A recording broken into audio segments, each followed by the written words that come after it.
Todo planteo de homología es hipotético y por lo tanto hay que ponerlo a prueba. La construcción de un cladograma es un experimento que permite refutar o corroborar las hipótesis de homología. La polarización plantea qué estado de un carácter es plesiomórfico y cuál es derivado. También es hipotética y también se pone a prueba. La construcción de los cladogramas está encuadrada en el esquema hipotético deductivo de generación de conocimiento. Y el cladograma también es hipotético y también debe ponerse a prueba. Una vez construido el cladograma, no es la verdad, es la forma más parsimoniosa de ordenar la información que está en la tabla original de datos. El cladograma tiene consecuencias observacionales que se pueden deducir y que tienen que confrontarse con la realidad, tienen que compararse con otros resultados, a ver si es una mejor o peor respuesta a lo ya conocido. La polarización es la propuesta original que hace el investigador frente a su material cuando plantea hipótesis de qué estado es apomórfico y cuál es plesiomórfico. Es decir, cuál es una novedad evolutiva, un estado derivado del carácter, y en qué casos el carácter está en estado plesiomórfico, es decir, ancestral. En este caso, presencia de patas puede tener dos estados, presentes o ausentes. A y A' es por el momento una designación arbitraria. Podría ser A ausentes, A' presentes. En este otro caso, los estados del carácter cola pueden ser prensil o no prensil. La pregunta que hay que hacerse es, ¿la evolución ocurrió de A a A' o en cambio fue de A' a A? La polarización consiste en dar una respuesta a esta pregunta. ¿Y ese cambio ocurrió una sola vez o más de una vez a lo largo de la evolución? En estos organismos, las patas pueden estar presentes o ausentes. Pero en el caso de la izquierda, tenemos una anfisbena, que es una especie de lagartija sin patas, y en el caso de la derecha, tenemos una culebra. Entonces, en los dos están ausentes. Esa ausencia ocurrió en un solo evento, quiere decir que los dos organismos descienden de un ancestro sin patas, o fueron dos eventos evolutivos diferentes. Entonces, esta similitud es homoplásica. La ausencia de patas no es homóloga en un caso y en otro. Todo planteo de homología, de polarización, es una hipótesis a poner a prueba. Y no hay que tener miedo a hacer hipótesis. La falta de preparación en el método científico hace que mucha gente tema decir algo que resulte falso, cuando en realidad lo que se está haciendo es tratando de dar una explicación y viendo si esa explicación resiste la puesta a prueba. Y si no la resiste, se avanzó en el conocimiento. Definamos ontogenia. Ontogenia es la descripción y análisis del desarrollo de un organismo, desde el óvulo fertilizado hasta la forma adulta. Diríamos de huevo a huevo, pero en general se presta especial atención a la embriogénesis, a la diferenciación del embrión. Por otro lado, la filogenia es la descripción y análisis de la historia evolutiva de los taxones, es decir, de las unidades de clasificación de los seres vivos. Ontogenia y filogenia tienen algo que ver. En el siglo XIX, al comparar el desarrollo embrionario de distintos animales, se advirtió que en las primeras etapas del desarrollo, los embriones de distintos tipos de vertebrados son muy similares y luego se diferencian gradualmente. Vemos a la derecha un embrión humano. Tiene cola, tiene hendiduras branquiales y en determinada etapa de su desarrollo no se diferencia demasiado del embrión de un ave o del embrión de un reptil.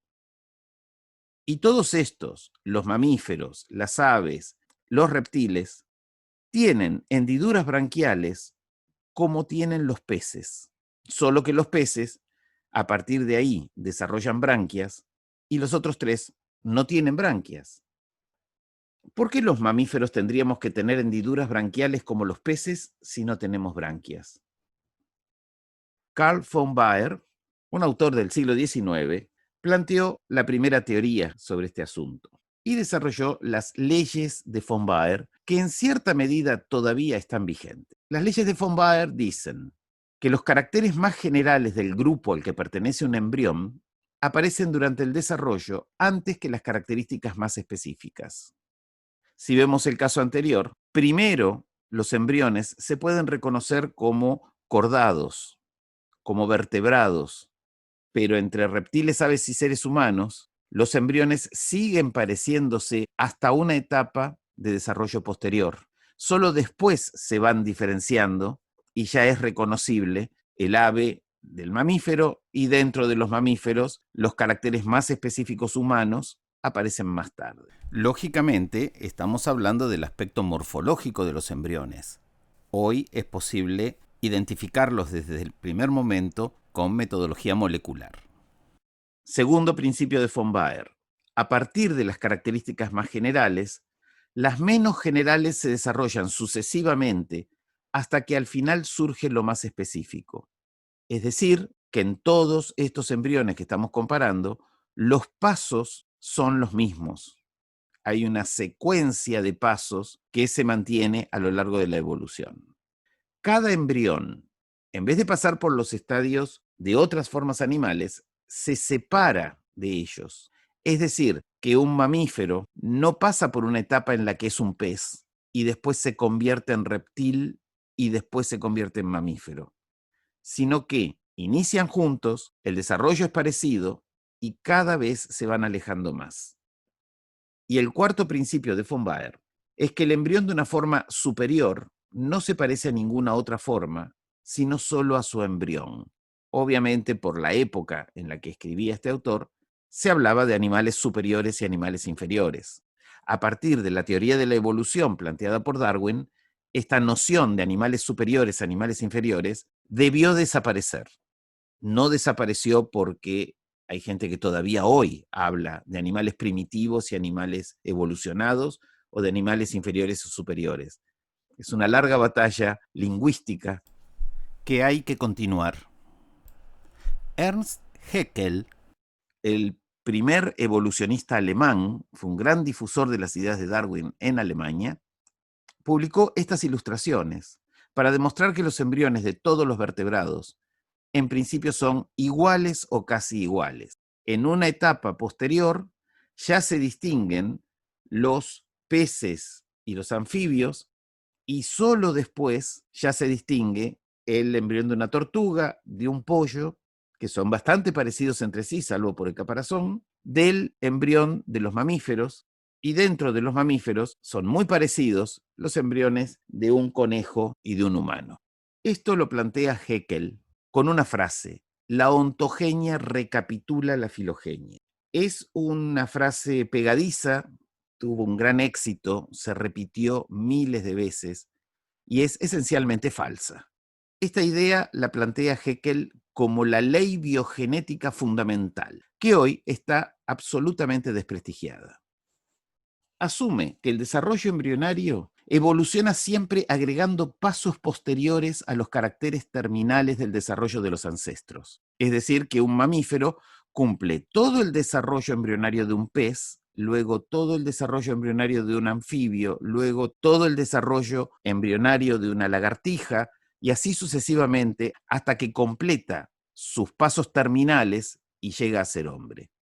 Sin embargo, no todos los cambios se producen por adición de nuevos caracteres terminales. Eso se demostró hace muchísimos años.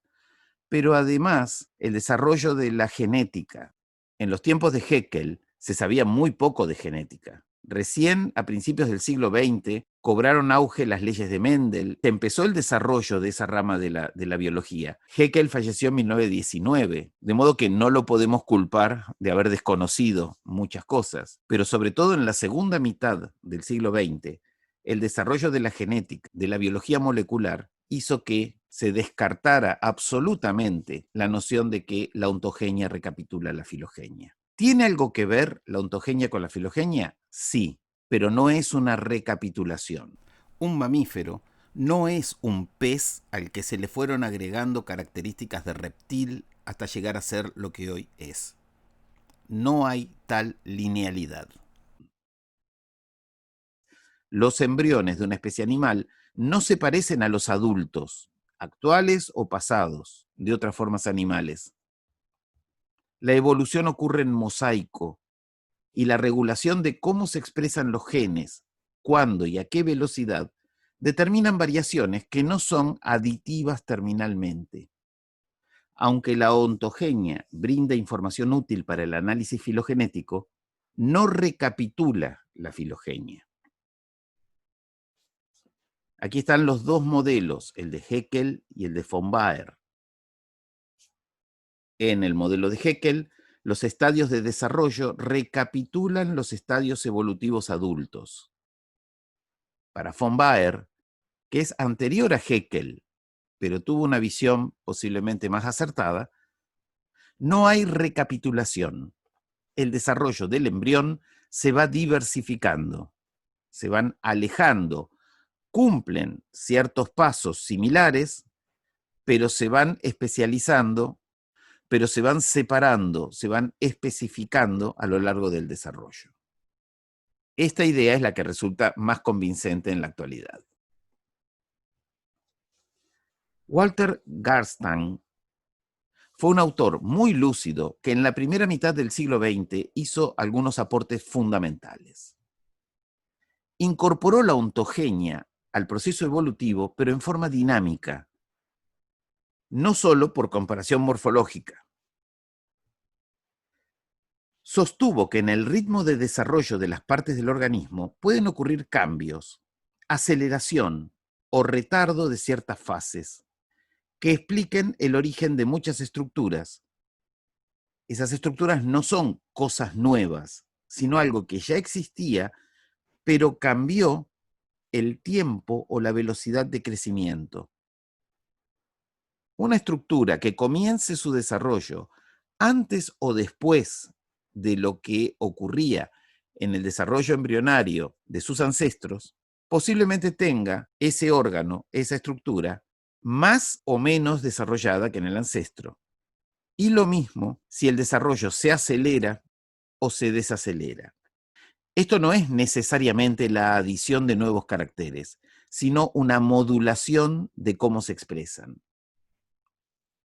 Pelos, plumas y escamas son básicamente lo mismo. Es decir, lo mismo, ¿en qué sentido? Son faneras que se desarrollan en la epidermis, todas son de queratina.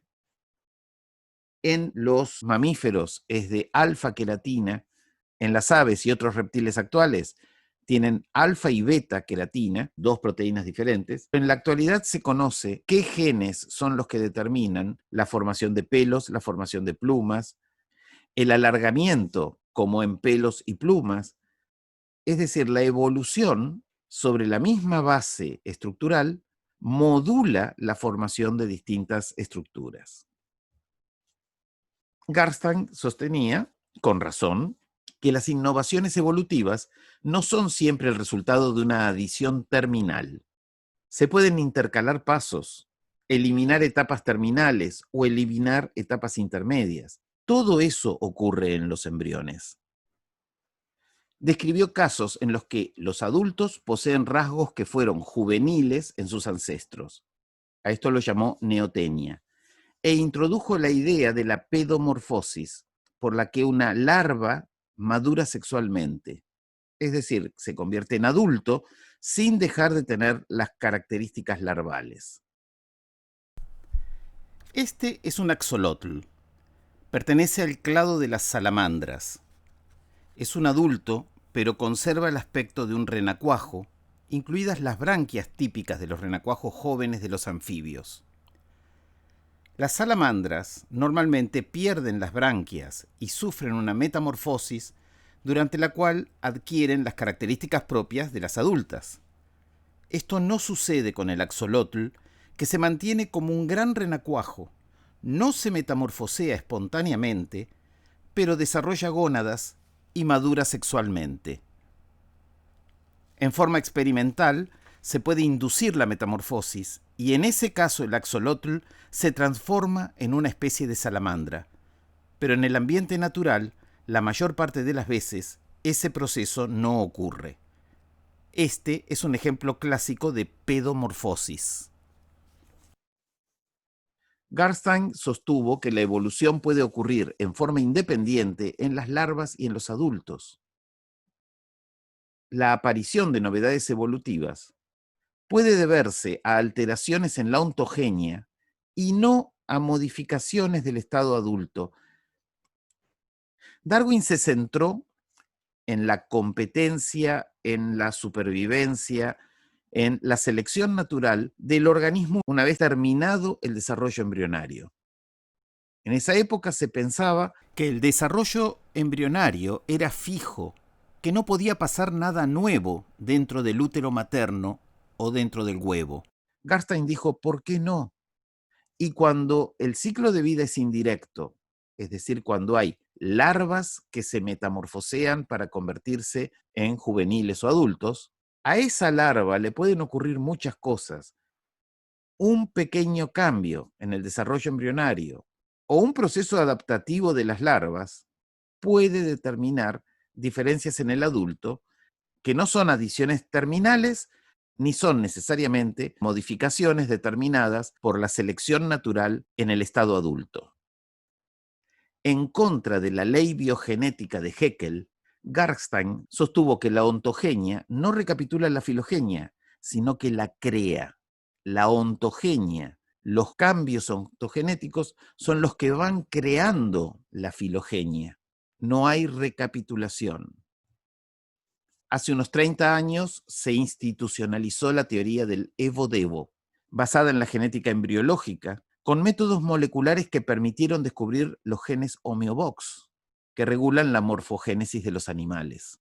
Hoy, los cambios evolutivos que ocurren durante la ontogenia embrionaria son conocidos, se siguen investigando, es mucho más accesible explicar muchos de estos cambios. Por lo tanto, la teoría de Haeckel de la recapitulación debería desaparecer del vocabulario de los biólogos. Cada uno de estos aportes, la epigenética, los genes homeobox, la acción de los genes OX, la heterocronía, es decir, las variaciones en el tiempo y el ritmo de formación de los órganos, todo lo que va aportando la biología, desde lo molecular, desde lo funcional, desde la ultraestructura, debería ser reflexionar sobre el contenido de la teoría de la evolución. El gradualismo darwiniano, basado en la selección natural creativa sobre las variaciones de los adultos en pos de la supervivencia, fue refutada por Margulis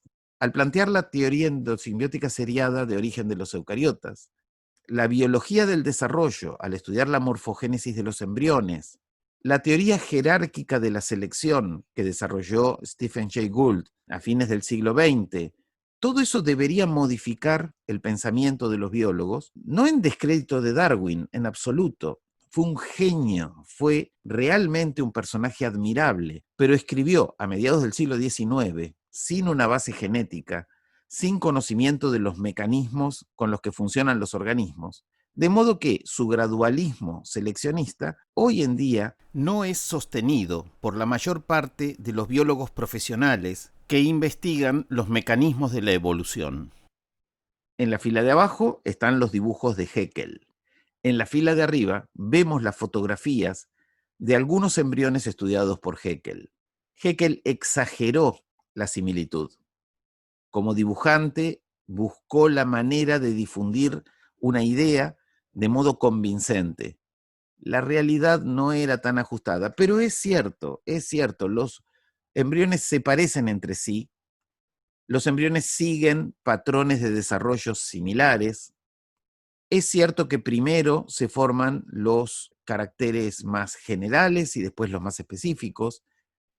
Es decir, la idea de que en la ontogenia hay indicios de cómo fue la filogenia todavía persiste, pero no es una recapitulación al estilo de Haeckel. Esta es una larva bipinaria de una estrella de mar. Esta es una larva auricularia de un pepino de mar. Los adultos son animales distintos. Sin embargo, las larvas tienen los mismos lóbulos ciliados, su desarrollo embriológico es prácticamente idéntico hasta cierto punto. Ambas son larvas de animales que pertenecen al filum Echinodermata. La ontogenia nos indica una relación filogenética muy estrecha. Esta es una larva tornaria. El adulto es un gusano que tiene hendiduras branquiales, es lo que se llama un enteropneusto. Es otro bauplan, pertenece a otro filum, es el filum Hemicordata. Sin embargo, cuando se estudia el desarrollo de los lóbulos ciliados, cuando se estudian los genes que determinan su aparición y los que regulan la formación de la larva, se llega a la conclusión de que entre el filum Echinodermata y el filum Hemicordata hay una relación filogenética estrecha. Esta relación se ha sostenido durante todo el siglo XX y ha resistido todas las pruebas morfológicas, moleculares, embriológicas a las que fue sometida. Es una hipótesis que está sostenida por una base de conocimiento muy amplia. Estamos usando la palabra filum. Un filum es una unidad evolutiva caracterizada por un bauplan, por un plan corporal, distinto al de otras unidades equivalentes. El plural de filum es fila.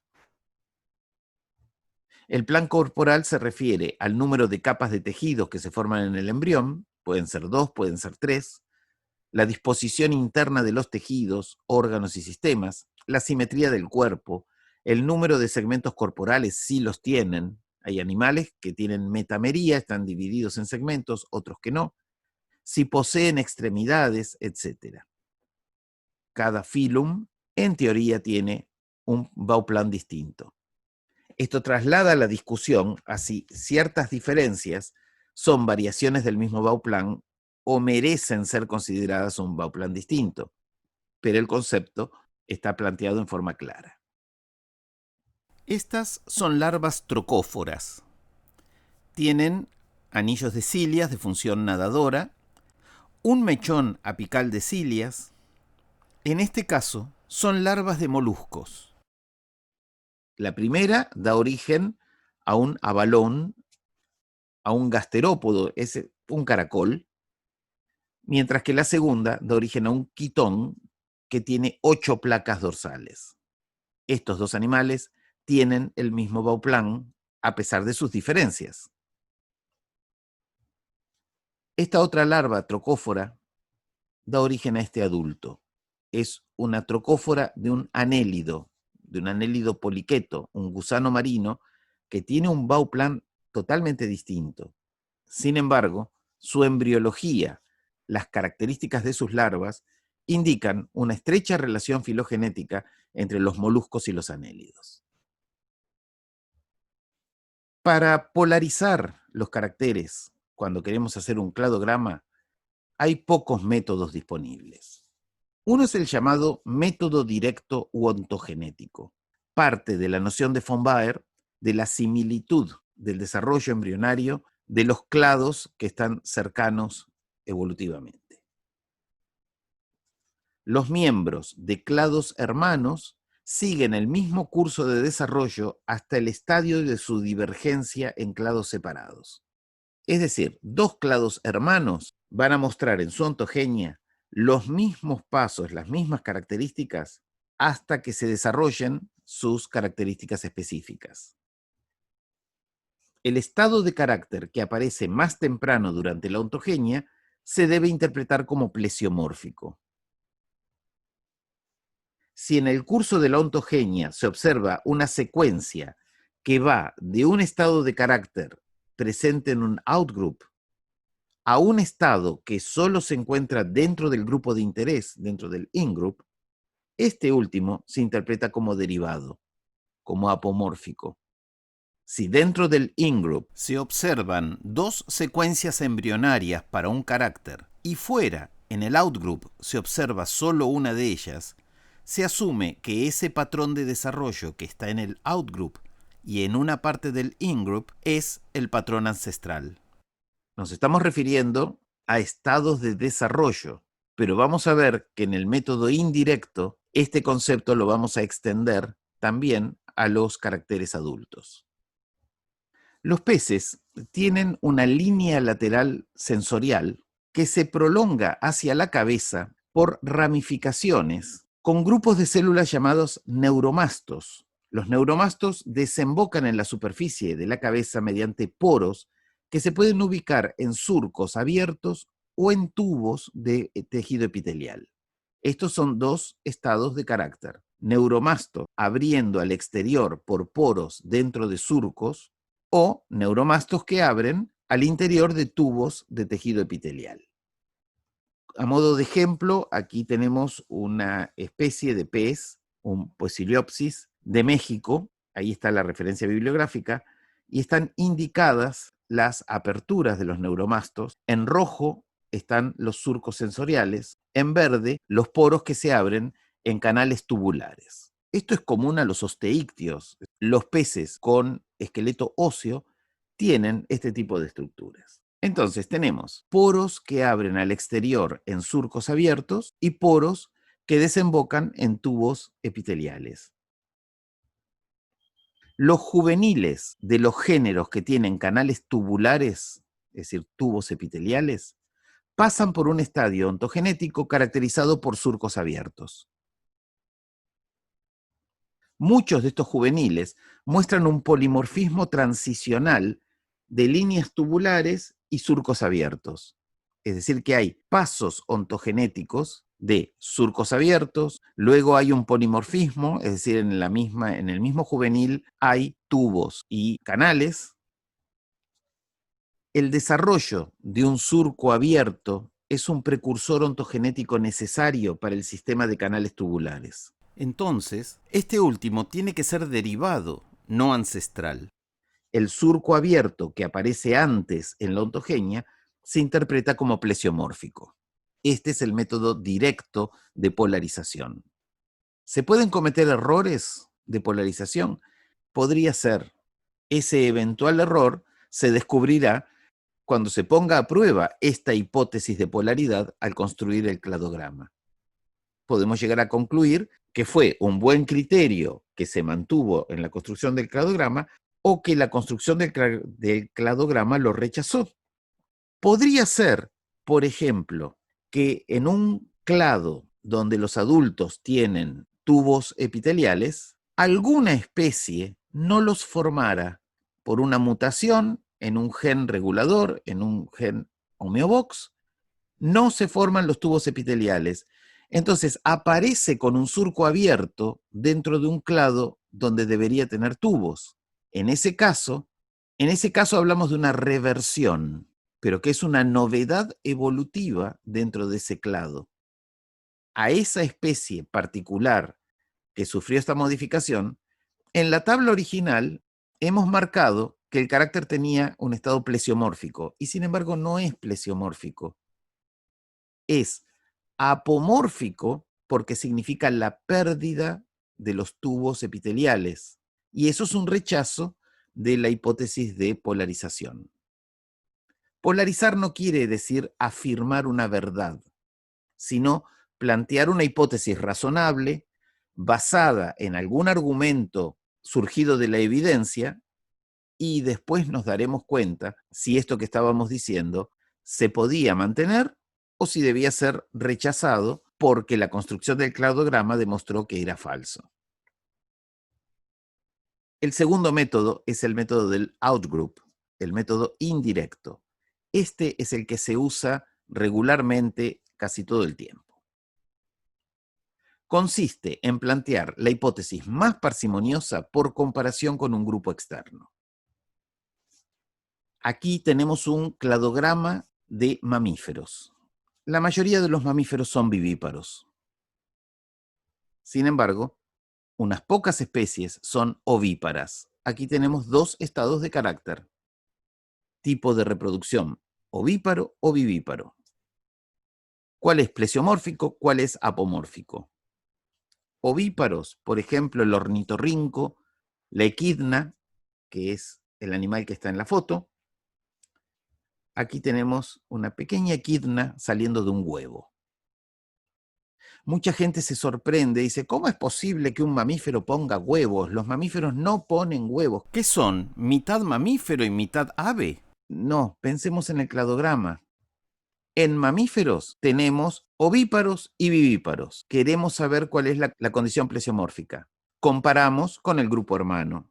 El grupo hermano son los saurópsidos. Bajamos hasta el nodo más cercano, comparamos con los saurópsidos. ¿Cómo se reproducen las aves, los cocodrilos, las lagartijas, las serpientes, las tortugas? Ponen huevos. El ancestro común de los saurópsidos, asumimos que ponía huevos. La aparición de la viviparidad es una apomorfía dentro de los mamíferos. El ancestro de los mamíferos ponía huevos y los monotremas, es decir, el ornitorrinco, la equidna, sigue poniendo huevos. Es la condición plesiomórfica. Esto hace que el ornitorrinco sea primitivo. De ninguna manera. Es un animal súper especializado. Es uno de los pocos mamíferos venenosos. Tiene espolones, tiene glándulas de veneno. Es un animal muy especializado, muy evolucionado, si quieren usar el término que es horrible aplicado de esa manera. Solo que los monotremas evolucionaron independientemente del resto de los mamíferos desde hace millones de años. En la otra rama apareció el útero, apareció el modo marsupial de desarrollo, donde el embrión sale del cuerpo materno y se ubica dentro de una bolsa, mientras que en los euterios todo el desarrollo del embrión ocurre dentro del útero. Pero eso es una historia que ocurrió aparte de la vía evolutiva de la equidna y el ornitorrinco. Equidna y ornitorrinco no son mamíferos raros que adquirieron la capacidad de poner huevos, sino descendientes de una rama que conservó el patrón reproductivo ancestral. Por eso, cuando un carácter varía dentro del in-group, comparo con el out-group. Lo que esté en el outgroup y tenga representación dentro del in-group, esa es la condición plesiomórfica. Y después hay algunos criterios de polarización que se pueden usar en casos particulares. Por ejemplo, las hipótesis que se basan en órganos vestigiales. Los cetáceos, las ballenas, los delfines, tienen unos huesos ubicados en la posición que en el resto de los mamíferos ocupa la cadera, pero no tienen patas. ¿Por qué tendrían que tener una cadera si no hay dónde articularla? ¿Qué función cumple esa cadera? ¿Por qué tendría que tener una función? Es un órgano vestigial. Habrá sido funcional en algún ancestro que tenía patas. Luego se perdieron las patas, la cadera se redujo, quedó en esa posición, pero no se sabe que tenga una función actual. Cuando esto ocurre y dentro del grupo, dentro del clado, en algunos casos el órgano está presente y es funcional. En otros casos está presente pero no es funcional, como la cadera de los cetáceos, por ejemplo, y en otros está ausente. El concepto es que presente funcional es plesiomórfico, vestigial no funcional es apomórfico. Eventualmente puede desaparecer. Sería un nuevo paso evolutivo la desaparición total. ¿Por qué se considera así? Porque sería más difícil explicar la situación inversa. Que un órgano que no sea funcional surja, crezca y gane en complejidad a lo largo de las generaciones sin desestabilizar el funcionamiento general del organismo hasta que eventualmente alcance alguna funcionalidad. Lo más parsimonioso, lo más lógico, es decir, en el ancestro estaba presente y era funcional. y queda en estas especies como un órgano vestigial, algo que ha perdido su función, que se ha reducido en tamaño. O sea, desde el punto de vista del planteo de hipótesis, esta es una hipótesis más parsimoniosa. Algunos planteos de hipótesis de polaridad se basan en el método paleontológico. En principio, a través de la evidencia fósil se considera ancestral el estado de carácter que se encuentra en el fósil más antiguo. Las alas de los insectos tienen nervaduras. Algunos, como por ejemplo las libélulas, tienen alas con muchas nervaduras que se ven en forma de celdas, mientras que otras alas, como las de las moscas, tienen muy pocas nervaduras. En el curso de la evolución, los insectos surgieron con alas simples que fueron haciéndose cada vez más complejas, o tenían alas con muchas nervaduras que formaban celdas pequeñas y en algunos grupos se simplificaron. Los primeros fósiles conocidos de alas de insectos tienen muchas nervaduras. Entonces se considera que este tipo de ala fue plesiomórfico y que las alas de las moscas están simplificadas. La evolución en los dípteros transcurrió hacia una simplificación de las nervaduras. Alas simples son apomórficas, alas con nervaduras complejas son plesiomórficas. En la evolución de los dinosaurios, por ejemplo, el cladograma nos está indicando que las plumas fibrosas de Sinosauropteryx son anteriores a las verdaderas plumas, las que tienen un raquis y barbas hacia los costados, que aparecen en Oviraptor, en Caudipteryx, y solo después aparecieron en Archaeopteryx, no en Archaeopteryx, en el clado del cual Archaeopteryx es un representante. Solo en este clado aparecen las plumas de vuelo que están presentes en las aves actuales. Es decir, la paleontología presenta evidencias. ¿Qué ocurriría si se descubriera un nuevo fósil que revelara que un dinosaurio anterior a Archaeopteryx tenía plumas de vuelo? Entonces se va a discutir el origen del carácter, posiblemente se considere que surgió mucho antes en el tiempo, pero esta secuencia de formación está evidenciada por el registro fósil. Además, en este momento se conocen los genes que determinan el desarrollo de una cosa y de otra. Y si me equivoco, ¿qué pasa si polarizo mal? Polarizar la tabla de caracteres es plantear una serie de hipótesis que se ponen a prueba al construir el cladograma. Las hipótesis pueden superar la prueba o quedar refutadas cuando uno intenta integrarlas con las demás hipótesis necesarias para el análisis filogenético. Rechazar hipótesis de homología o de polaridad es parte del proceso de investigación. Esto no quiere decir que lo hagamos a la ligera, que digamos cualquier cosa porque total.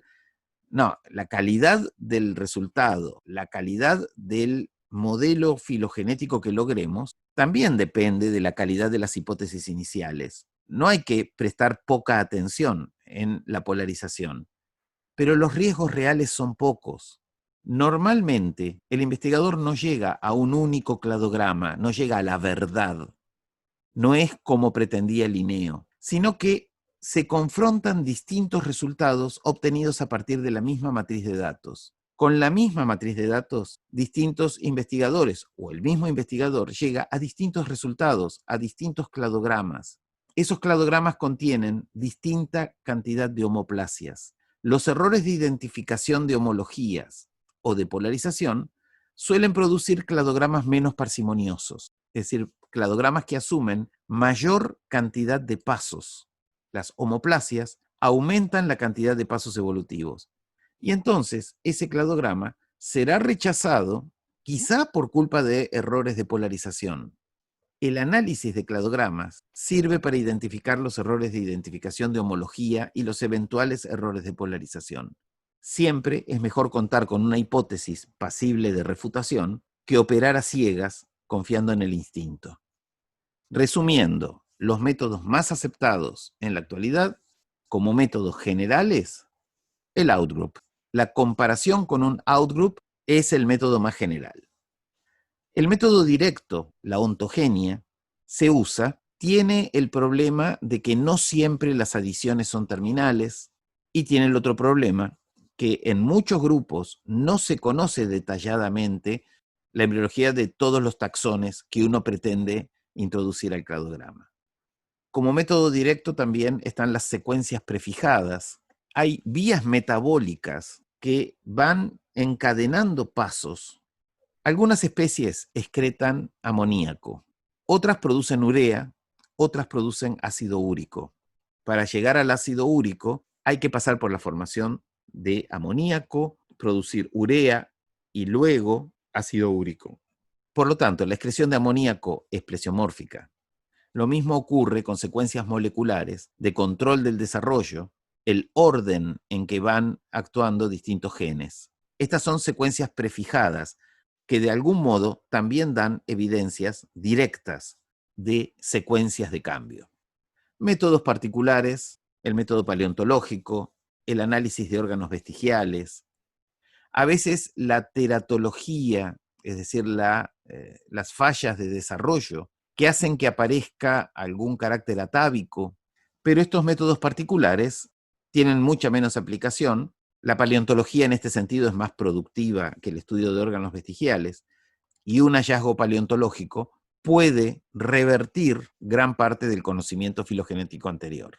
Entendamos y entusiasmémonos con el desafío de este juego de hipótesis que se ponen a prueba. Esas hipótesis pueden caerse en cualquier momento frente a un descubrimiento, frente a un nuevo análisis. Eso es la ciencia.